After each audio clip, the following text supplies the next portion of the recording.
Class కి join అవుతున్నావా? ఇది touch print కాదు, టచ్ ప్రింట్ కాదు.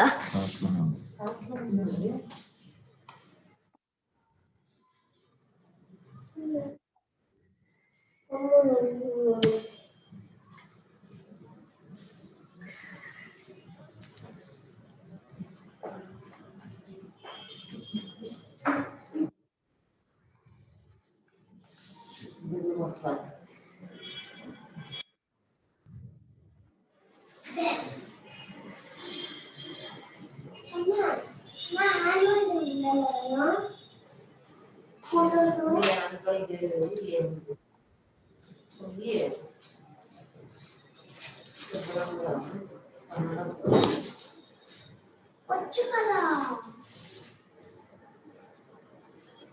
అమ్మ ఆసే అక్క ఆసే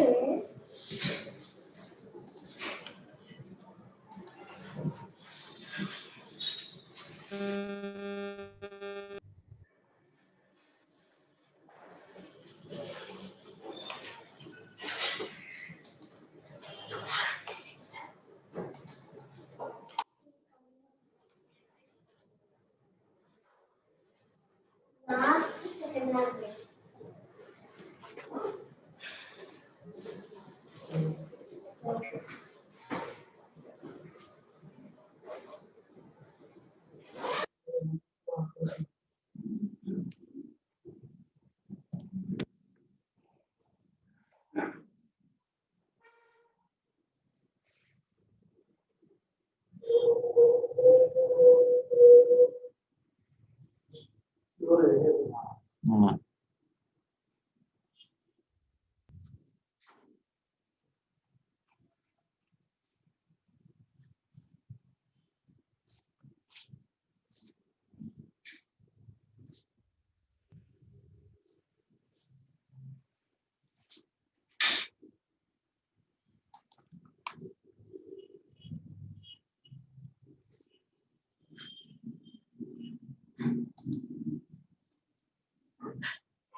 లాభంగా అంటే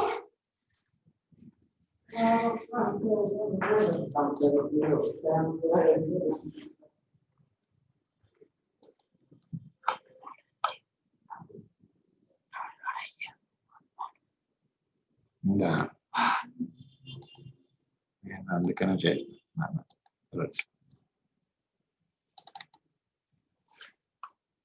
మొదలు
All right. So good afternoon to everyone. Sorry for the delay. I'm just repeating.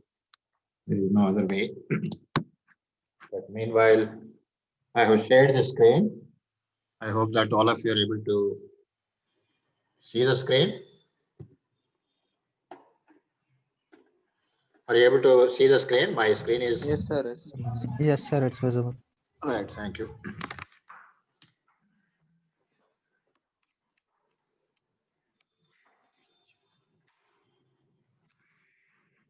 So last class we have already seen about how to write simple Java programs using command line arguments, and also by using the scanner class, how to read the data and do something, right? So there are two approaches with which we have already written the code. I hope that all of you must have already tried this. I'm just instead of using NetBeans, I'm using Notepad++ today. It doesn't matter. It's up to you what you want to use. Because NetBeans means there will be too many windows there and all that. Just to make things simpler here, I am choosing this for recording purposes. So that's the reason here. And as you can see here, a small recap. So I'm just simply using import java.util.scanner in order to use the scanner object. This factor class, what we have written, is a Java program to find the factors of a given number. The number might be supplied either through a command line argument, or in case we don't supply any arguments in the command line, we can supply it when the program is running. At runtime also, we can do that. So that is the logic with which we have built the total program. Now, as you can see, public static void main, all that is already you are familiar. Then you are declaring the local variables int n, I, L, and j, scanner, sc. So if there is an array is an object in the Java language. So whenever there is an object, you have the attributes as well as methods are available on the objects. So as far as array is concerned, if you want to know how many entries are there in the array, there is an attribute or uh, variable within the class, you can say within the object by name length. So args is the name of the parameter that we are using. So args.length will give you how many entries are there within the args. Where do you get the data gets initialized into this args variable? Whatever that you use at the command line, apart from the command, you are going to supply some more data. That the remaining data after the command will be assembled, will be split into various words, and those words will be formed into a single array of words. And that's what you are going to actually do that. So let me just take a look into that particular thing. So here we may have to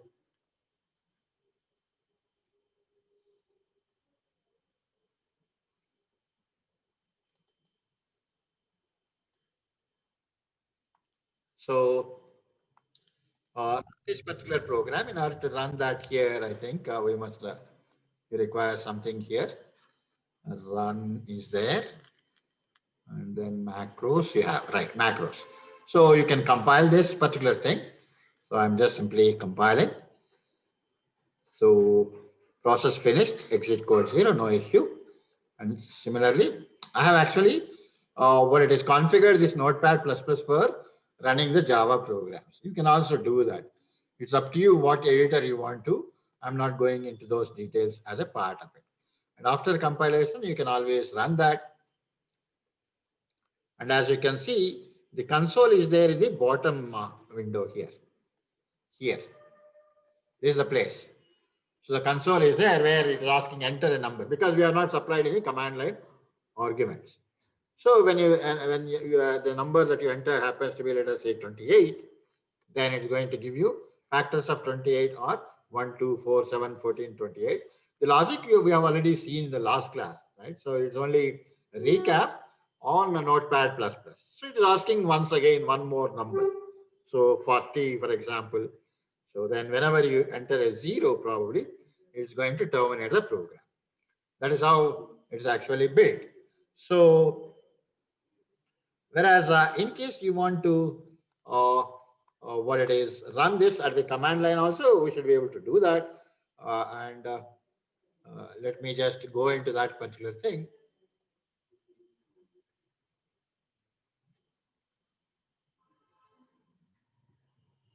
So this is the command prompt that you are actually firing on the corresponding folder, FCS folder. So what do we have here? These are the things. And factor.class also is there as a part of it. So from here, also we should be able to run that Java followed by factor without giving any argument. So enter a number, it is saying here, and then 22 probably, 1, 2, 11 and 22, 0 is going to terminate. Whereas the same thing here, you can always give 12, 56, 75, something like this. It's giving factors of 12, 56, 75 or the following things. I think all of you must be comfortable to this particular level. There should not be any issue there. So this is Tuesday's class, right? So I think because I have one more class for the other batch, like computer science and software engineering, there is a likely mismatch sometimes. So whenever I'm not in sync with what you are following, you can always interrupt me if you are unable to follow whatever. Okay, so this is about the factors part. Let us actually make small changes to this so that it's going to print the prime factors, right? Instead of the factors, prime factors. Prime factors means only prime numbers only, like will be the factors. Because we know that any number can be represented as a product of the prime numbers only. So you take, for example, probably, let me take this particular thing. So here you take, for example, any number for that matter, maybe 18. So 18 is like what are the, how can we represent this? Like 2 times 9. And 2 is a prime number. 9 can be written as 3 times 3. So actually the 18 can be represented as 2 times 3 square, 2 into 3 square. 2 into 3 square or 2 into 3 into 3. This is how we can always represent. So whereas in the case of the normal factors, we might have seen like 2 and 9 are the factors. Whereas instead of that now, we would like to probably whenever 18 is entered, we want the output to be 2x, 3x, 3. That is the output what we are expecting, right? Make whatever logic that we want to build, right? And the final output what we are expecting is in this particular form. For example, 54 is the number. 54 can be represented as 2 times 27. And then 2 times 27 is represented as 3 into 3 into 3, right? 3 into 3 into 3. So the final output, what we expect when 54 is entered is the following. So we have to somehow build a logic around for that. So first of all, we must somehow find what it is. First calculate various prime numbers that are there up to certain range, so that given a number, we want to see whether that number is exactly divisible by the first prime number, and then the second prime number, and then the third prime number, and so on like that. So if it is exactly divisible by a particular prime number, then we will divide that with that, and the remaining thing once again, and so on like that. So some logic now we have to build, right? Essentially, programming means we should first understand what the actual problem is. We should try to find a solution in a mechanical or manual manner, we should know, and then translate that mechanical or manual process, what we have understood, into a sequence of programming statements, right? Some logic we have to actually build. So first of all, let us actually uh, develop a small method that's going to return an array of prime numbers. That's going to return an array of prime numbers right up to a particular thing. For example, 18 means like the factors can be, factors for 18 can be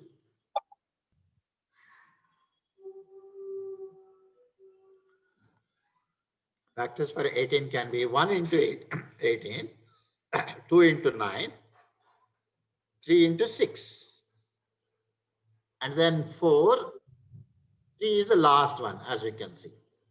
So always there is a likely repeatability kind of thing.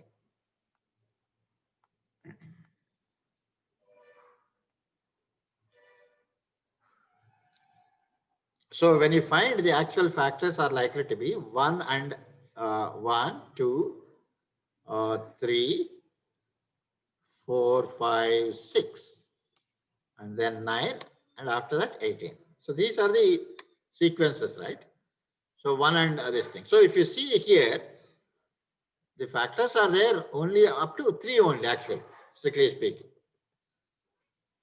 So 3 times 6, 2 times 9, 1 times 18. So if we can do somehow right up to 3, that is good enough. The remaining things can always be calculated. So that means right up to square root, actually.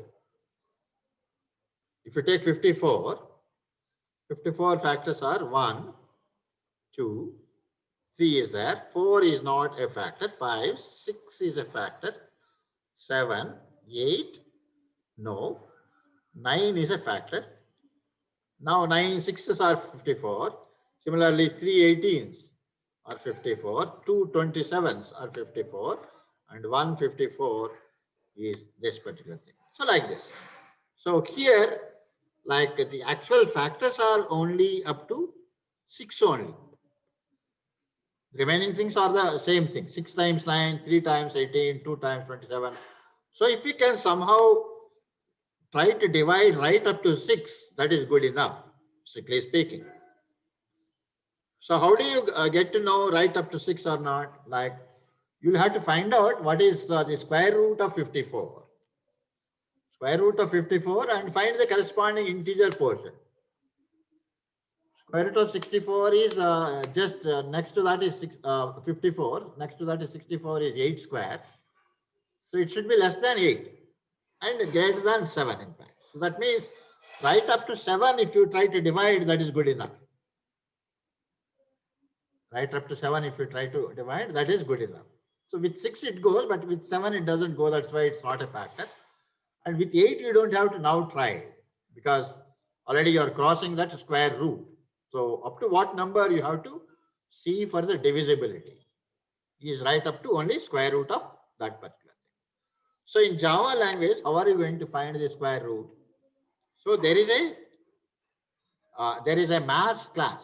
There is a class called mass class, which like is in the java.lang package only. Java.lang package contains mass class, within which there are a number of mathematical functions or mathematical methods that are available. And one such thing happens to be square root must be available there as a part of it. So, in fact, if you use NetBeans, it's going to give you it. In fact, for that purpose, let me start using that NetBeans also.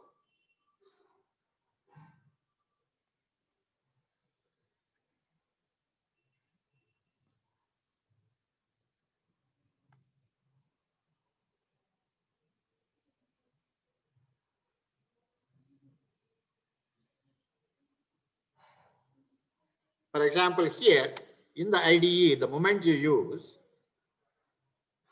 maths dot,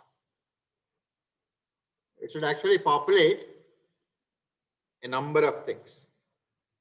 For example, double d equal to maths dot.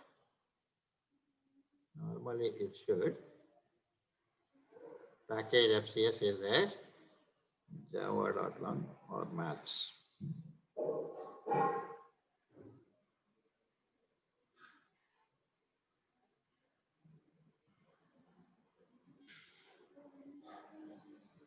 We should get these things like in case it is.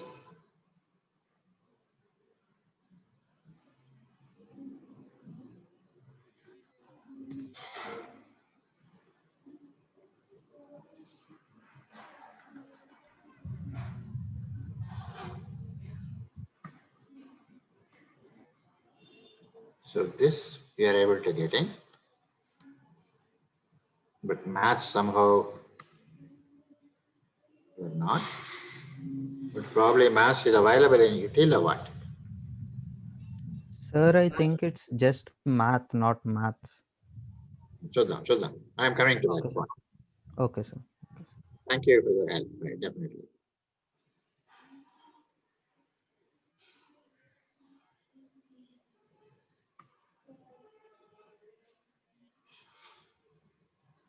So we are finding like we have to appropriately find out. Oh, math only. So it's actually taking some time to load. It's all right. So it's there in java.lang only. As you can see there on the top, java.lang.math. All this support you will get if you use appropriate IDs, right? Especially that's why it's going to increase the productivity of the system and all that. Whereas otherwise we have to type on our own and so on. So I don't have to deal with it. So this java.lang.math contains a number of constants as well as the functions or methods as a part of that. So for example, square root, you have some idea about it is square root. So you can see here in the bottom, all those signatures is actually giving like Scalby and all that. Square root, if you see what is the signature of this, as you can see, public static double, square root of double. So it takes a double as a parameter and returns the square root of that number as a result. And naturally, the result also is another double. And because all these methods are accessible through math class directly, they are not the instance methods. They are the class methods. That's why the static is there. Public static double, right? They can be invoked through the name of the class. So math dot square root of something. So it's going to return another kind of this thing. So this is there as a part of that. Let's make use of this particular thing. I'm not going to use this IDE. We can always, nothing wrong, but for the time being, we are switching to.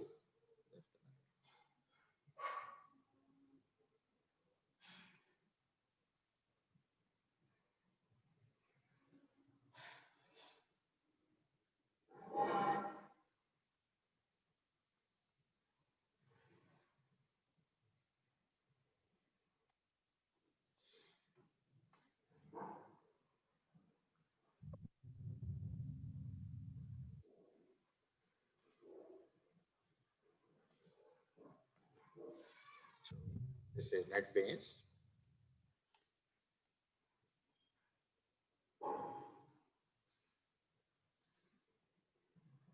Okay, so it is just math only.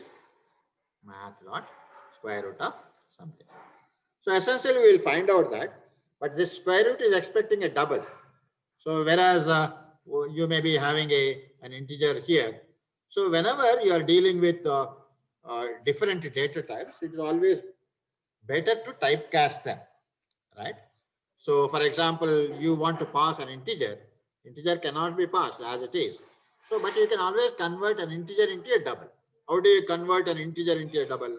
By just simply typecasting using this particular simple logic, like DOUBLE, right? Put this, and then whatever integer value that you have, for example, 12, or a variable also, right? So when you do like this entire thing is equivalent to converting the number 12 into a double. 12 is integer actually, whereas square root is expecting a double.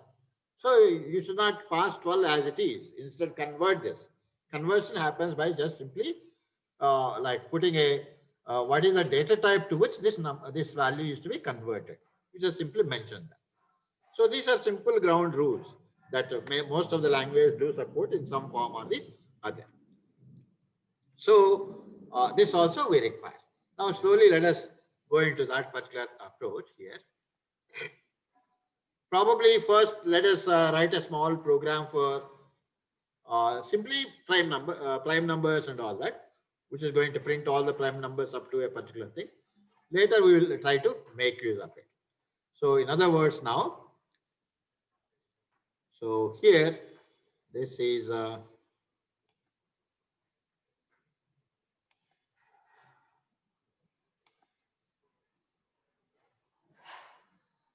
folder workspace now, not required.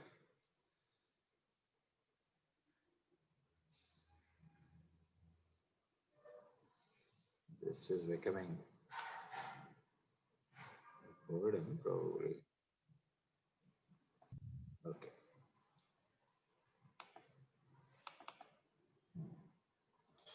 All right. So let me create another file, new. And already there is one. So this is there. This one. So let me copy whatever program that is already there, at least as a template that's going to be useful. And then put it all this. Naturally, it doesn't understand because still it doesn't know that it is a Java kind of thing. Now save this particular thing. And file name can be prime numbers, right? Let us say primes.java, right? Primes.java. So the moment you say it is a Java, then it can identify the keywords, all the signature of that, all that kind of thing. So scanner is there, all that. Whereas here, instead of the factor class, we'll have primes class. And then all this. Now, I think the remaining thing, let us not have so much. Just a scanner may be there. And this also can be there, no problem. Command line arguments, that kind of a build up, we can always retain it. Okay. So what we shall do is today, we'll try to learn about how to develop small methods. So already we are used to developing a main method. The signature of that is public static void main. Whereas now for prime numbers, we don't want to put the entire logic into the main method. Always it is a good idea to develop small methods, because the advantage of developing methods is that they become reusable, right? You can start using them. As you can see, because other people have already developed so many methods in math class, we are able to use them. They have not put all that logic into the main method. So it's a good idea to develop a method here, public, and it should be a static method.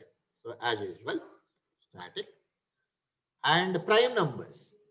So this prime, what it does actually, we wanted to somehow,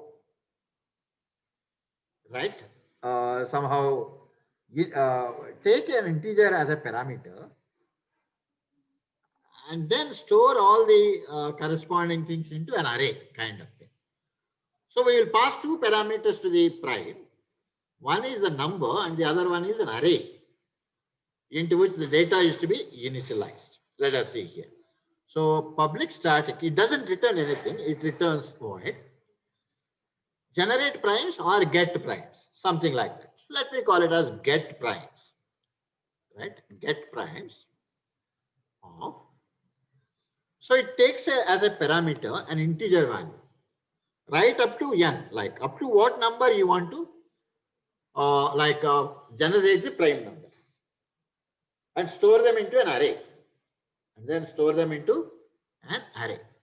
So given n, for example, if you say get primes of 100, that means it's going to generate all the prime numbers right up to 100, not the first 100 prime numbers, but rather prime numbers up to number 100. That is the idea. So there must be clarity in what we are actually doing. The second parameter must be an array so that these values can be stored. And it is an array you are saying. So it is an array means, as usual, we always say int array followed by primes. So we can call it as primes. Primes. So this is the signature with which you are actually trying to build. Public static void get primes of int n and int array primes. Now, like we have to somehow initialize this primes array. So definitely we know initially the very first prime number is 2 anyhow. So we can initialize that to begin with. Primes of 0 equal to 2. The first prime number is 2 as such. Semicolon. Remaining prime numbers we are going to generate, like by doing some kind of a building, some kind of a logic.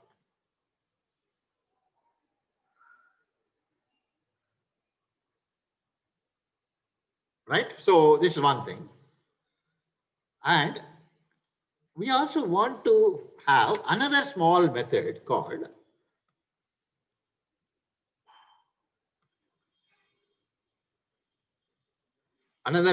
that will return whether something is a prime number or not.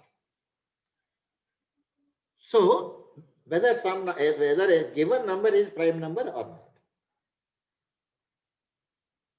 So yes or no, meaning that you require some kind of true false kind of thing, a Boolean variable. Right? There is a data type called Boolean in Java language. So you can say public static Boolean. Then what we want is prime. Whether a given number is it a prime number or not. So you are building a small another method for that. Now what is the purpose of this is prime? Whether n is a prime or not. If it is a prime, it should return true. If it is not a prime, it should return false. That is the idea here. So now to know whether n is prime or not, you have to keep dividing n with all the numbers right up to square root of n. Right up to square root of n. You can try even up to n, but you are trying to optimize so that only up to square root of n you want to do that. That's where that square root logic we actually try to discuss there as a part of it. So now we will say up to what number you have to divide. So you can say int followed by like we can say what is the number up to which you would like to do that. Int followed by, so what is the last number up to which you would like to. So some table name we have to identify for that. Int followed by limit L I can say. Limit L. So limit equal to, now ultimately it's going to be an integer value. So whereas the what it is, the math dot square root returns the double. So for example, it is likely to return, like if you say 54 or something, it's likely to return 7 point something because it is more than 7 point something. Whereas we are interested only right up to 7 only. So integer portion. So you can say math dot square root of. So whereas to the square root you have to pass on a double. So here you say double. Double is the you are converting n into a data type called double data type. So this is a simple statement here. What are we doing? We are trying to find the square root of n, but square root takes only double value, whereas n is an integer here. So you are converting n into double data type by using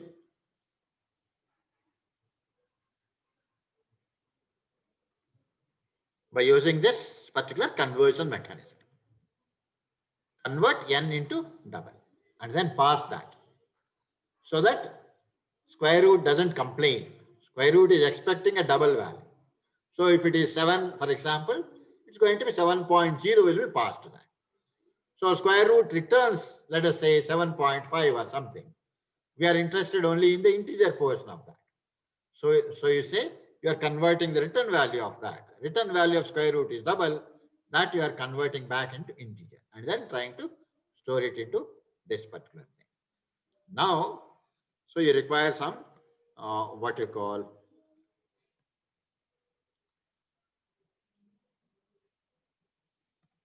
some integer index variable here as a part of that, and we should keep dividing, right? So for I is equal to, we need to keep dividing with 2, 3, 4 and so on right up to that particular square. So you can say try to divide with 2 and then I is less than or equal to limit.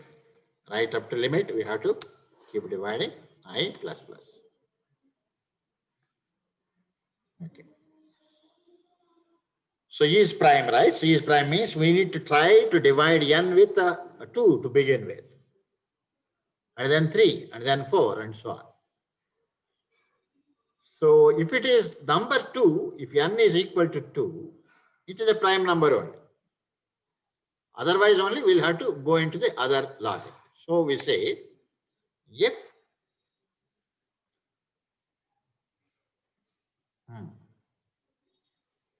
so if I is 2, it's a prime number, right? Other things only we'll have to look into that. So the logic is if I is less than 3, not I, right? Sorry, n. If n is less than 3, that means if it is equal to 1, again, it's not a prime number. So only 3 only it is better. Then, in other words, we say n is equal to 2. If n equal to 2, what is to be done? Return true. It is a prime number. Otherwise, you try to divide with all the other numbers. So for I equal to 2, I less than or equal to limit I plus plus, keep dividing. So now if it is divisible here by any chance, if n mod I equal to 0, if n is exactly divisible by I, that means it is not a prime number. So if n mod I double equals 0, return, we know that clearly it is not a prime number because it is divisible by this. So return false. Otherwise,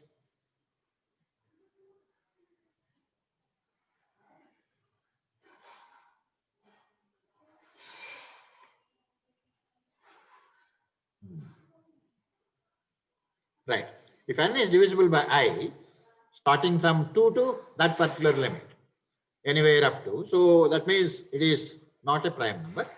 If it is not divisible by any of the numbers right up to that,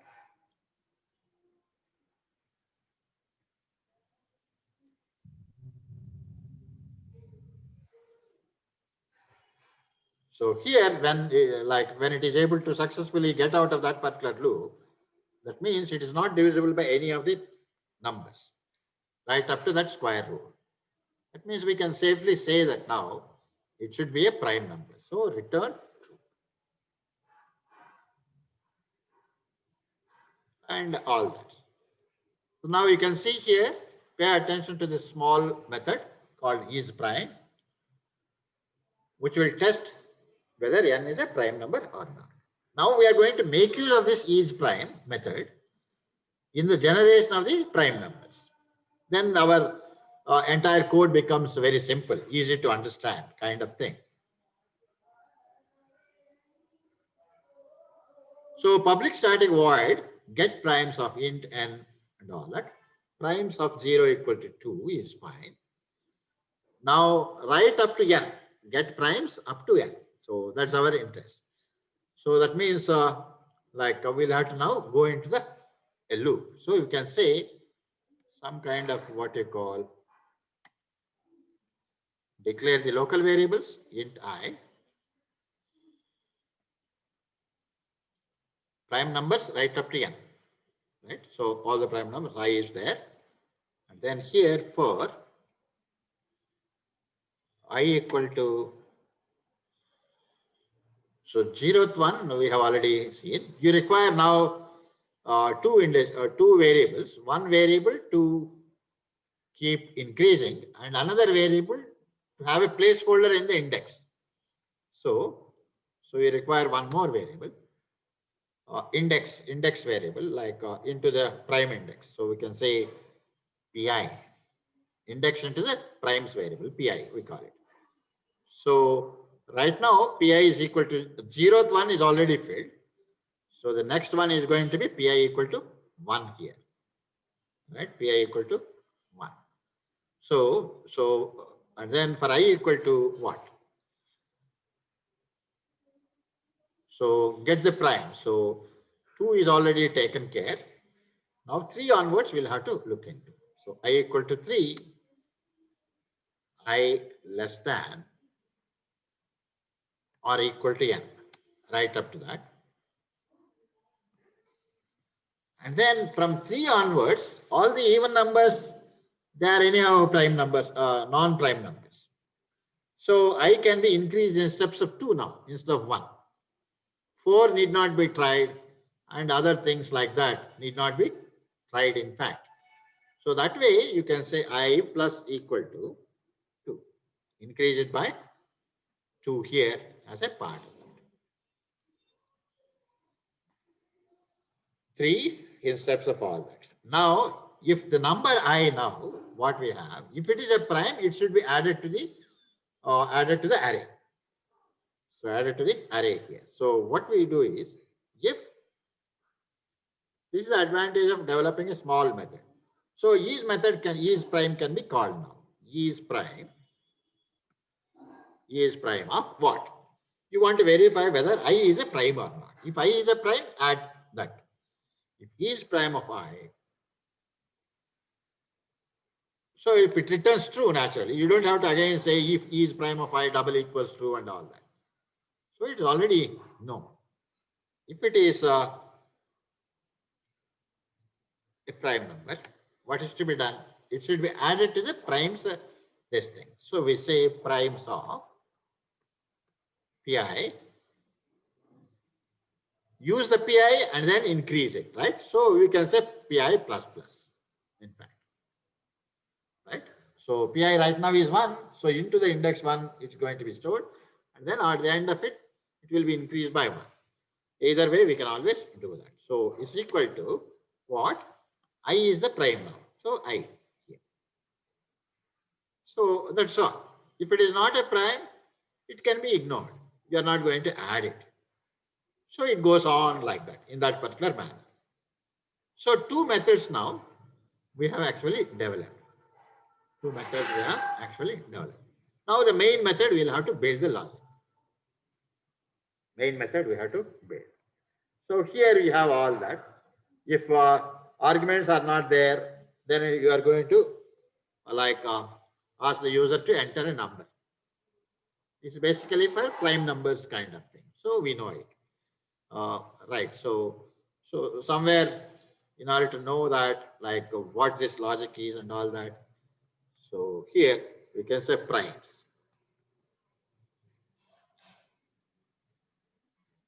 Like this, just to know. So enter a number, that particular thing. Next int you are going to, n equal to 0 is a terminating factor. And then now you will have to say prime numbers. Primes. So you can say primes up to.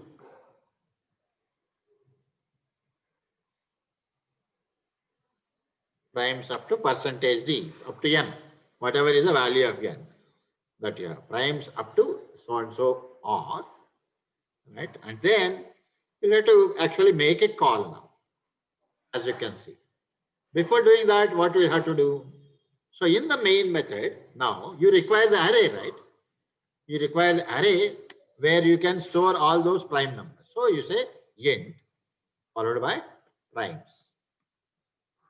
that can hold a maximum of 1000 prime numbers. Let us say that's the idea. So you are declaring an array with which can hold 1000 integer values, and then you pass on this particular array as a parameter to the get primes or whatever it is. So now you can say here, for example, after doing all this, here you are going to invoke the method get. You see here get primes. So straight away you are getting this get primes of what? N prime numbers. So n comma, and then pass on the array so that the array can be filled. So primes. Primes is the array. Semicolon. So you are invoking, you are calling that. The moment you call that, now the primes is going to be filled with all the necessary things. All the necessary things. The only problem right now is that you don't know how many prime numbers are there in the array primes. The primes array, it is an array that can hold 1000 values. Right? A maximum of 1000 values can be stored. But we also require a mechanism to know how many prime numbers are generated. So that's why it's a good idea actually to what it is, to have an integer as a return value of this particular thing. To have integer as a return value. Because then what happens? So get primes is going to first fill all those prime numbers into the primes array and also return how many prime numbers are stored into primes. That number also we should always return.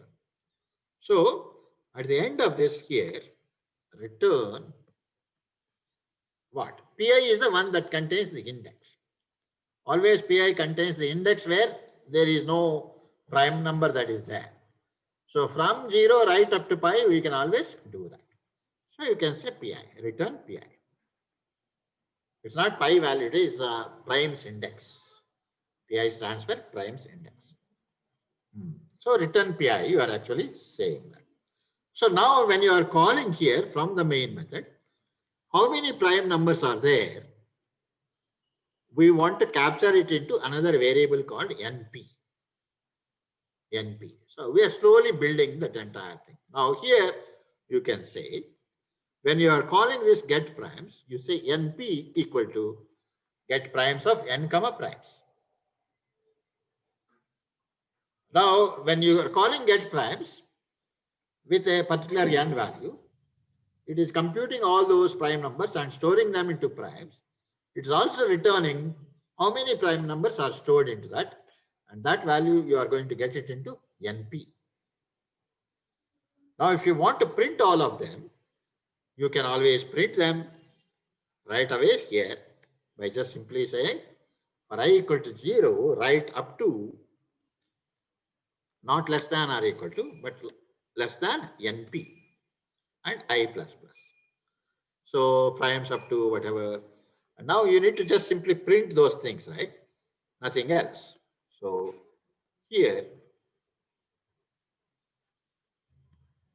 system.out.printf of %d comma I. I is the corresponding thing. It's not I, right? So you have to print the corresponding index in the primes array. So you say primes of 9. Primes of 9. System.printf %d space space space at the end a new line. So do while and all that. So this is for a scenario where no command line arguments are supplied. And then again it's going to ask and all that. Whereas if you have the command line argument, then you have to build the logic. So whatever logic that you have built there, the same thing you have to copy it in fact. So from here. So we can safely copy it. This is the actual logic, right? For prime numbers and all that. So get primes off. So that also you require.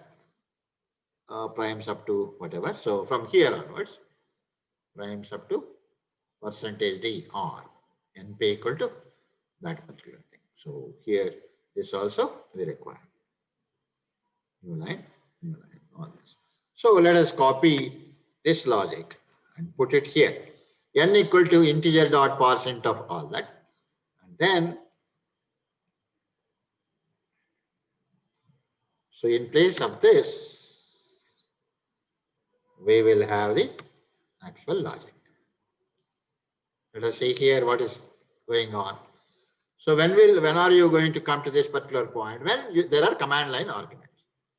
If there are command line arguments, for example, you say Java primes followed by 25, then it's going to print all the prime numbers up to 25. Similarly, Java primes followed by 72. So all the prime numbers up to 72, like that. So primes up to percentage %dr, and then np equal to get primes of n comma primes. Then for I equal to 0, I less than np, all that, and entire thing. I think this should like, so as far as our thought process goes, it's somewhat reasonably okay kind of it. Now we should be able to save it and then do the rest of the things.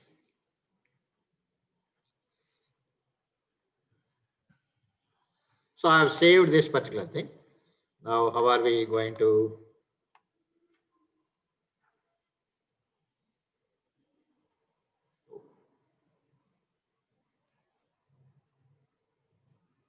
this we have just now explained.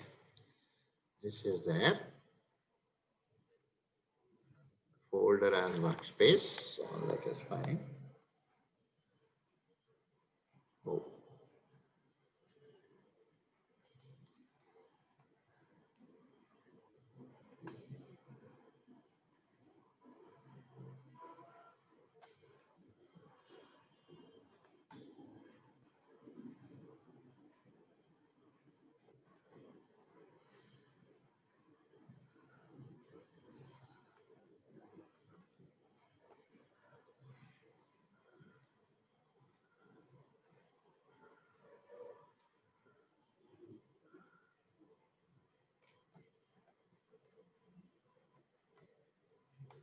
Somehow the macros and all that are not visible here. I'm just looking for them.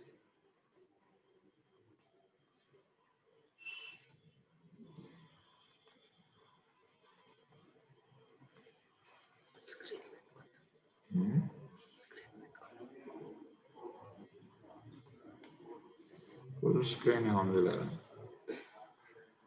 I don't know.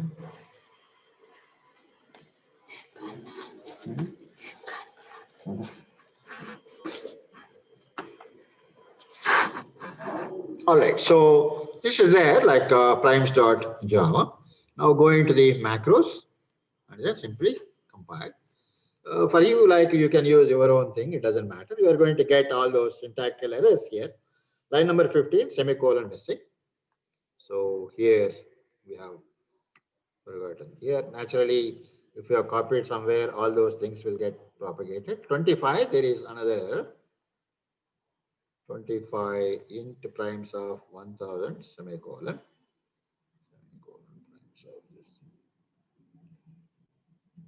Illegal start of expression primes of this thing. Primes of square bracket close.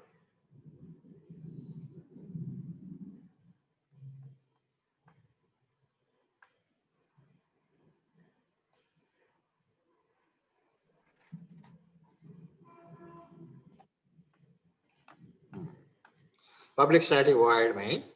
Whether these things are properly closed, we'll have to look into sometimes. So primes is a class, curly brace begins, is prime method, curly brace begins. These are the lines. This is there, return true, and this is the closing of the is prime. This is fine. Similarly, get primes, int n, int array, primes here, and then curly brace begins. Int I comma pi, primes of 0 equal to 2, pi equal to this, and then this is okay, this is okay, this is okay, so and so on. Fine. Int primes of, probably there are different ways in which things can be controlled. There is only one problem here, probably. That's what is happening here. In Java language, like you cannot directly declare in this particular fashion, but you can say int array of so and so. And then you may have to specify is equal to new, you can say int of 1000, like this. Let us see. So what is going to happen? So you are able to create an array with 1000 entries and assign this to this particular entity. This is one thing, right?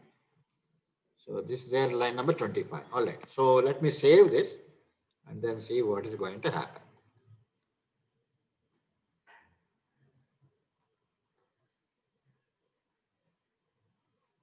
Compile again.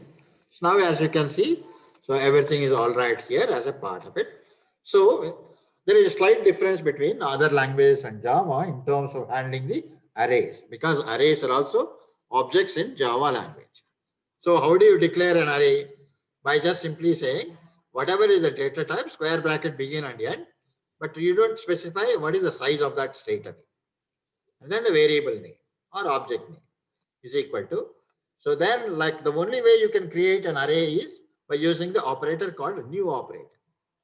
So you specify new and then what kind of like a data type kind of values that are being stored, you'll have to specify new int of, and then how many entries must be there within the array. So you say int of 1000. So it's going to create now dynamically an array with 1000 entries and with the object name being primes here as a part of it. Right. So this is one important aspect that all of you may have to pay attention who are coming from C language and other thing. So you can't directly say int of primes of 1000 like.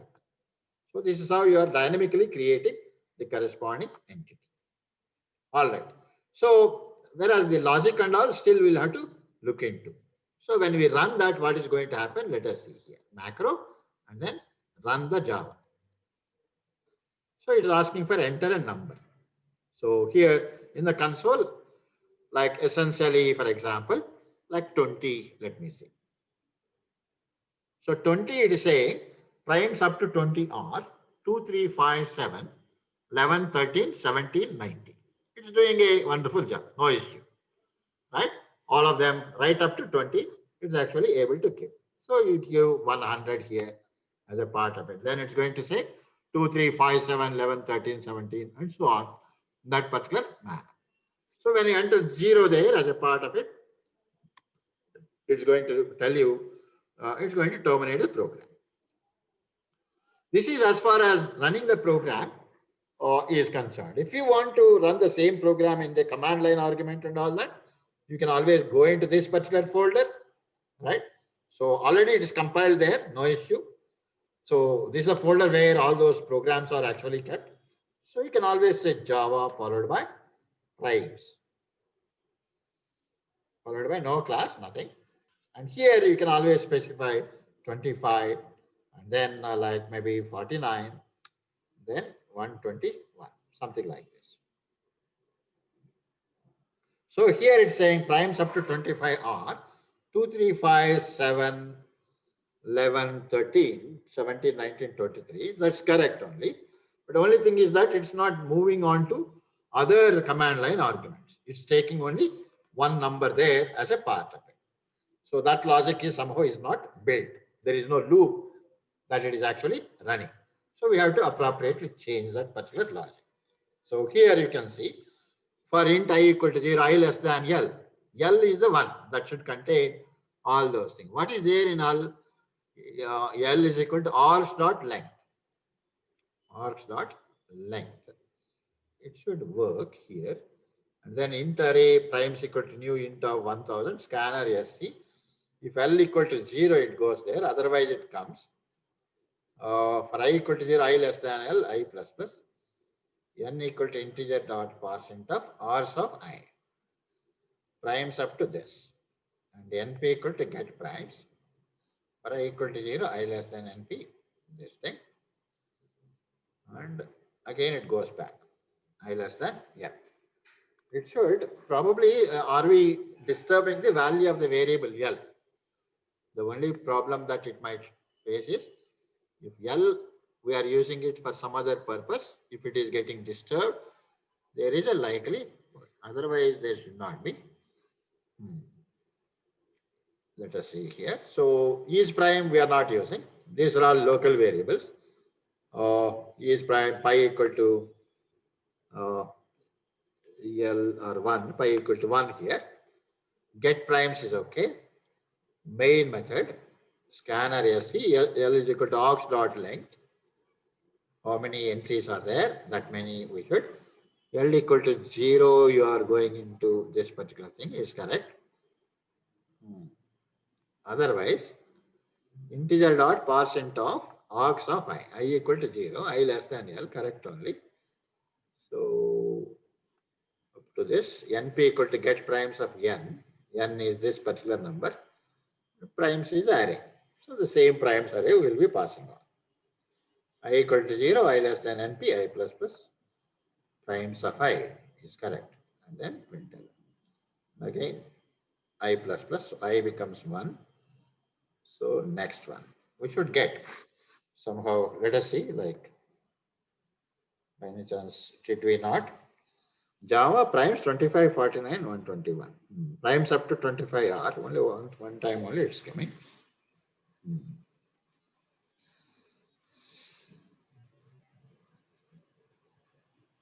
49. Okay.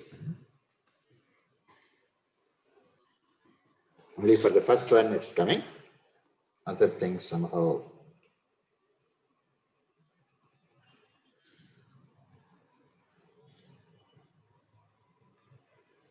I'm just trying to compile it from here. Once again, it doesn't matter. That cannot be the reason, but still I'm just Java prime followed by 15, 24, 78. Could not find or load main class prime. Prime.java, Java primes, right? So primes, yes, is the there. 15, only first one only it's doing somehow, and then somehow getting out of that. Why is that? Else, for I equal to 0, I less than L, I plus plus. 0. Okay, so the only thing is whenever you get stuck like this, one mechanism is by just simply printing the corresponding values, right? That's called as debugging, right? You're trying to debug the program. So L we want to print. What is the value of L at the end of that? And then based on that, we'll get to know. So we can say system dot out dot printf of how many arguments are there in the command line, right? Number of command line arguments. Number of, we can say command line args. How many are there? Like percentage %d, comma, L. L is going to give you how many arguments are there as a part of it. So at the end of that, we also want to have a new line. So we say percentage %n. So you are actually printing that.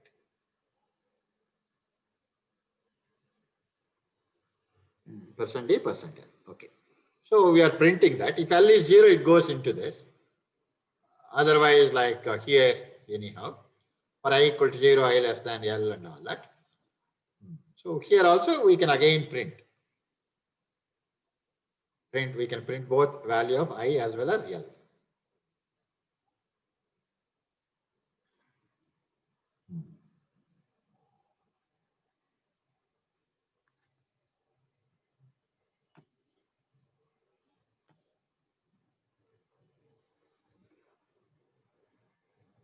Let us print the value of those things given here.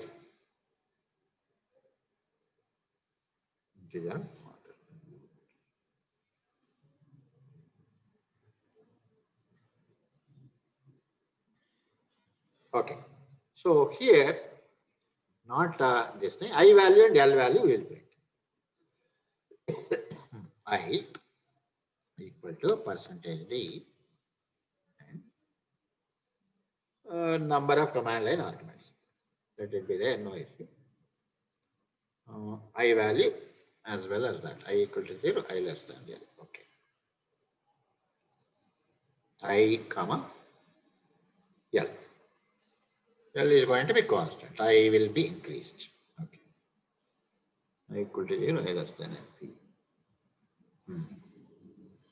Right? So I think we must have identified the actual error here. I is being used, right? In the outer loop, here, in the outer loop, you are using the variable I. Here, there is another inner loop. You are changing the value of I. So naturally, right? So this is the actual problem. So we have to use a different index for the internal variable, internal loop. So here, I think let us use J here.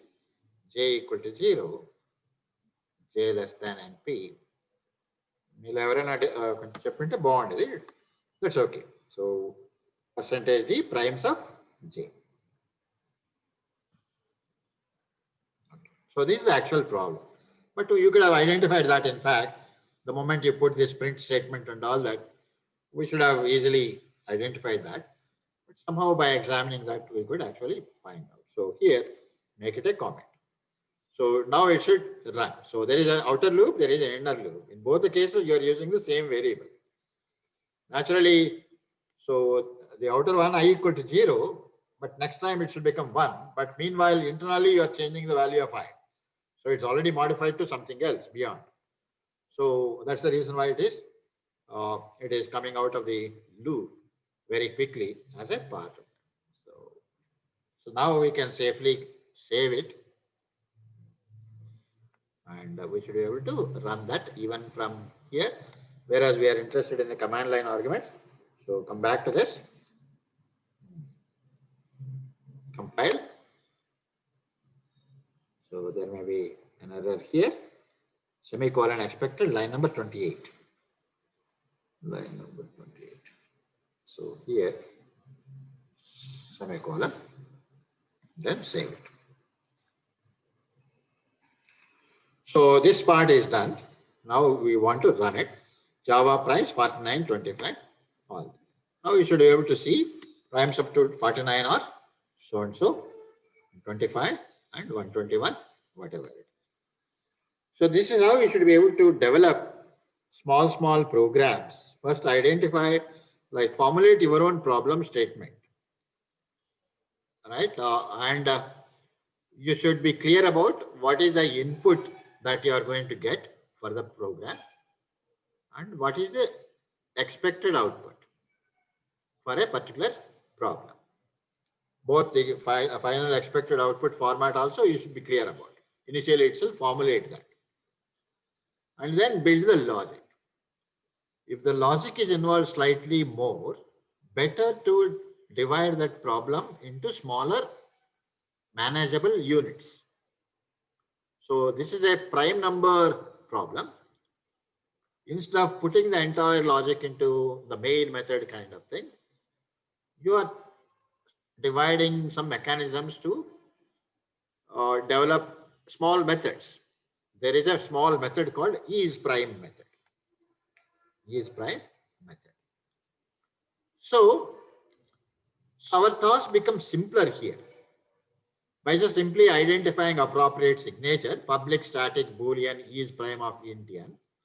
That means just like your program is expecting some input, doing some logic and generating the output, these methods also, they have a meaningful name. They return a value of a particular data type and they take as a parameter certain input.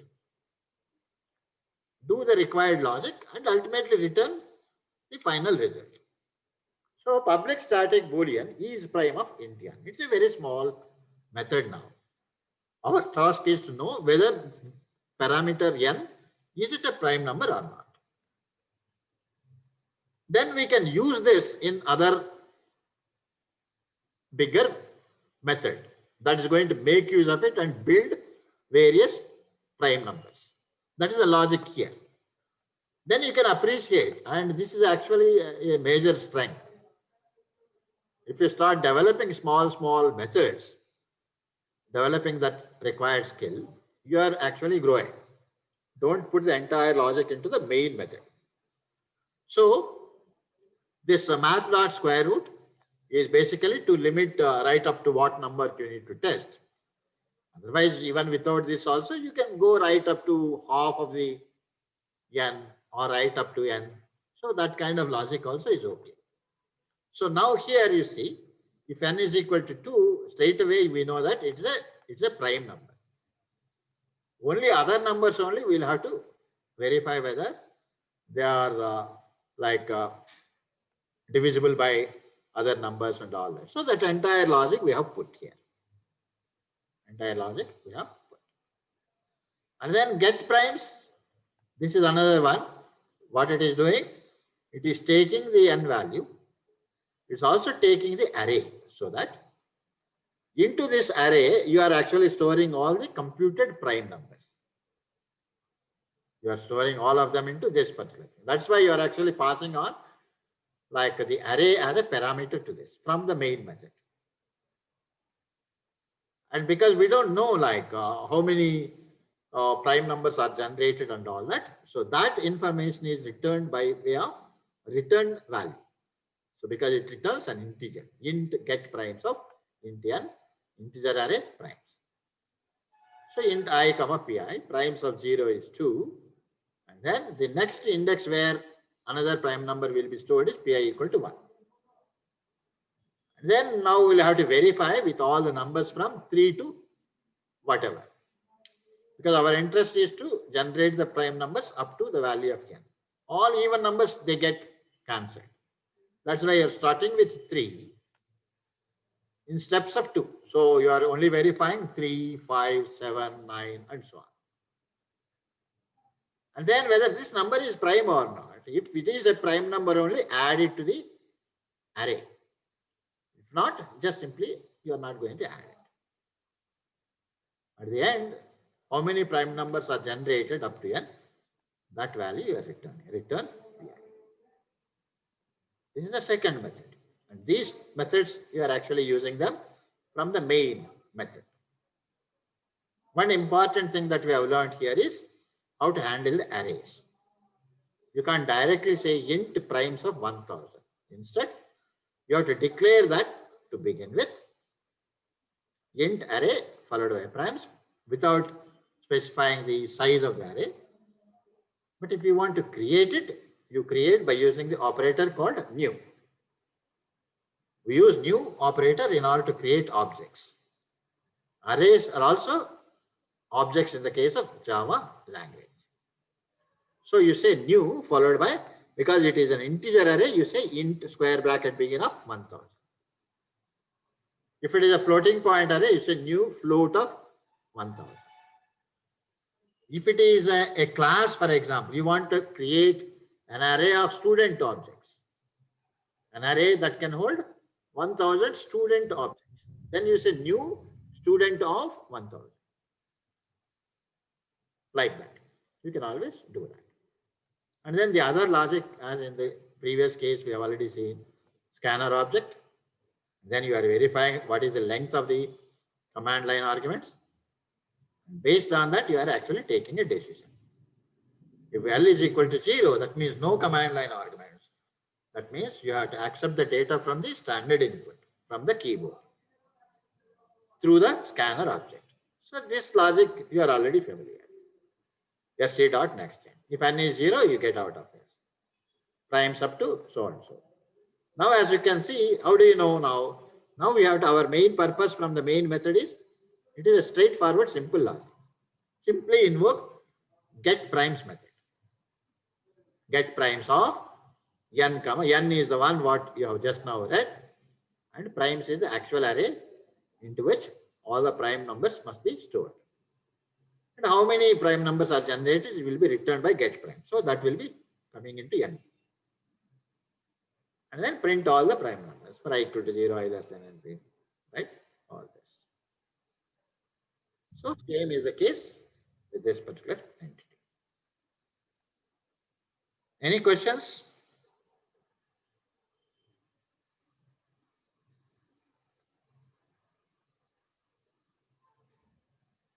Are you all there?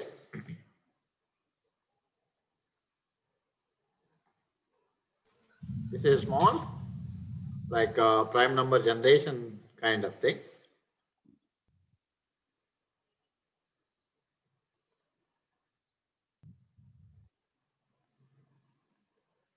Okay, so you're actually basically the purpose of this is to generate the prime numbers.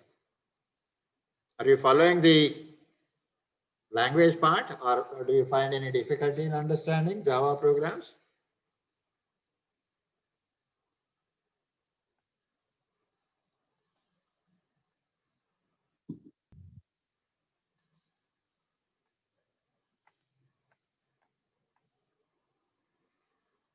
Hello? Yes, sir. Yes, sir. So what is the feedback? We are able to understand, sir. As this Yes, is sir. a No basic problem. program, we can understand. Hmm? This No is a problem understanding basic the size we program, can sir. understand. Any difficulty, or are you able to follow it? We are able to follow. Right, okay. So what is your background? CS, BTech? Huh? BTech, BTech, BTech, A branch? CS, computer science. Computer science, Computer sir. science. Okay, all right. So this is the kind of programs that I'm expecting all of you to give. Given a new problem also, you should be able to do this kind of thing. So probably I'm going to share these things. So whenever it comes, and even the video also, you are going to get it.